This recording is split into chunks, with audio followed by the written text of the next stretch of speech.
కాలంలోని బీచ్ ఎంత అందంగా కనిపిస్తుందంటే దానికి కారణం మీరే. కష్టపడి చెమటలు ఎక్కుతుంది.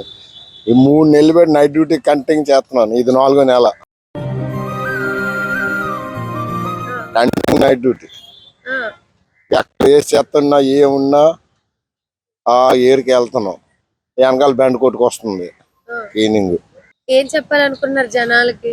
జనాలకి ఏం చెప్తాం, నీట్గా ఉండాలా, 10 మంది రావాలి, జనాలు రావాలి బీచ్ కానీ. అంటే వాళ్ళు అలా వేయకుండా ఉంటే కొంచెం బాగుంటదేమో కదా. ఇప్పుడు డస్ట్బిన్ వేసినా బాగుండు, జల్లేసి వెళ్ళిపోతుంది తల్లు. మనం చెప్పలేం, జనాలు కావాలని చెప్తాం, ఒకరికి ఇద్దరుగా చెప్తాం, ఇంత జనాలు కావాలి చెప్తాం. అలాగా తెలిసి వాళ్ళు డస్ట్బిన్ వేస్తాం, తెలియని వాళ్ళు జల్లేసి వెళ్ళిపోతుంది.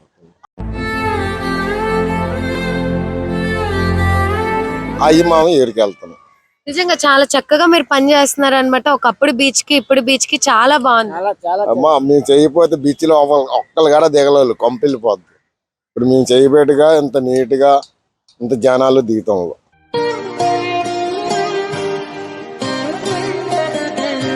సంవత్సరాల నుంచి చేస్తున్నాం. బళ్ళు తిరుగుతున్నాయి కదా. భీముల నుంచి మన ఫిషింగ్ హార్బర్ వరకు, కోగుల పడ వరకు కంటిన్యూ ఉదయం నైట్ బళ్ళు నడుచుకుంటూ చేస్తున్నాం. మేము వహించగా దిగామమ్మా, నడుచుకుంటూ వస్తున్నాం. రామకృష్ణ బీచ్ వరకు ఇలా నడుచుకుంటూ ఏరికి వెళ్తాం. వెనకాల బండి స్టార్ట్ చేసుకోవాలి. జోరుగులపాలెం ఒక బండి వెళ్తుంది, డిపో ఒక బండి వెళ్తుంది. ఇక్కడికి 2 బళ్ళు వస్తాయి. డే 2 బళ్ళు, నైట్ 2 బళ్ళు. చెప్పండి ప్రజలకి, ఒకసారి మీరు చెప్తే వింటారు. అమ్మ మేము చెప్తే ఆలేటంతాలు చూస్తుండగా ఇలా జల్లేసి వెళ్ళిపోతారు. ఇప్పుడు చూసావా అలా జల్లికి వెళ్ళిపోతుండే అలాగా. ఆ కాగితాలు 2 కాగితాలు